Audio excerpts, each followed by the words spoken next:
Hey guys, welcome to Tech Team channel. Hope you guys having a very nice day. In this video I'm gonna show you how can you get dark mode on any Android devices. Now for that you can just go to your phone settings. Now you can just search in the top search bar, or you can just go to your display. Now here you can see there are two modes here, light mode and dark mode. By just clicking dark mode, you can get dark mode on any Android device.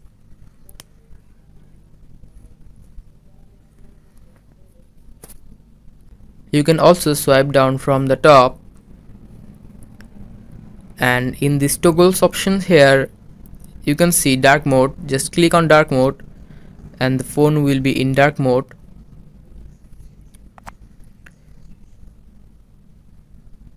So guys, that's how you can get dark mode on any Android devices.